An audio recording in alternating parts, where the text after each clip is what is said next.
Evening, Debbie. Hi again. So we're here to talk about session 3 Yes. of the Lent Course. Yes.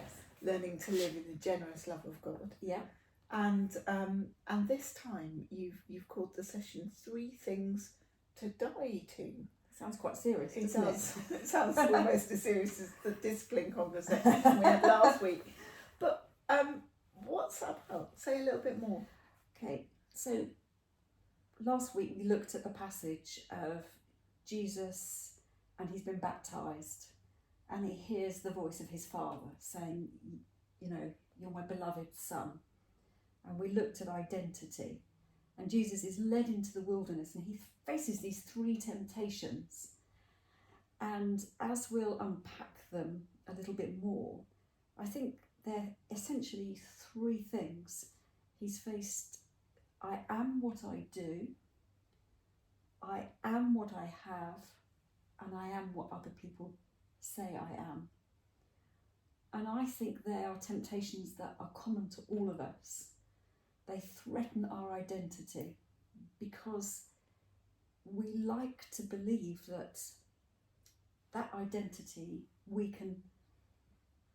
it can be built on one of those 3 narratives, because I think it puts us firmly in control. Interesting. And do you think that's what the temptations in the wilderness Satan was trying to do, to get Jesus to set the agenda rather than his Father setting the agenda? I think that absolutely. He was tempted to look beyond who he was, God's beloved. He was tempted to take matters into his own hands. And I think we do that, don't we? Because, as you said last week, Jesus's ministry arose after he'd been christened as God's beloved, if you like. His ministry arose from that point of knowledge of his belovedness. I think my temptation is to make myself beloved by earning, to do all these things that means that God might love me. But don't you think it's so insidious? Because often we don't realise that's what we're doing, and somehow we feel we're contributing, we're showing God, as you absolutely say, that we are worthy. And I think it's just so much part of our culture. You have to prove yourself. Yeah. And so for God to say, no, there's nothing you can do to earn this. It's a gift, and all I need you to do is to bring your empty hands to receive the gift. But often our hands are so full of, no, look, I've got all these qualifications here. That means I'm worthy of the gift. And God says, you don't need to do that. And it's not just qualifications, is it? It's it's the proof. It's, look, God, I've done this, this, and this, and this, and this. So now I've earned my place in your kingdom.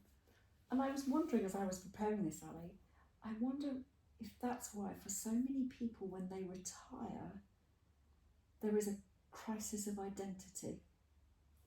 Because maybe I would add another one, I am what I contribute.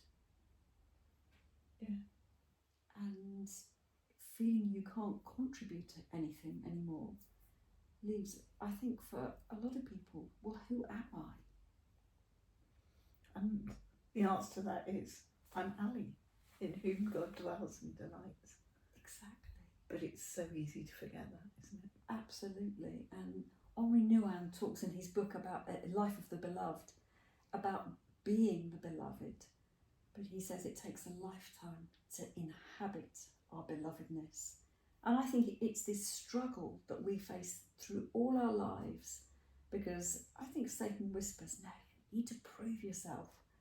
And it's, I think we have to shout back firmly, no, I don't. I'm one in whom Christ dwells and delights. You know, we perhaps picture ourselves, as it were, coming out of the River Jordan and imagining God's, Spirit speaking over us. I am God's beloved.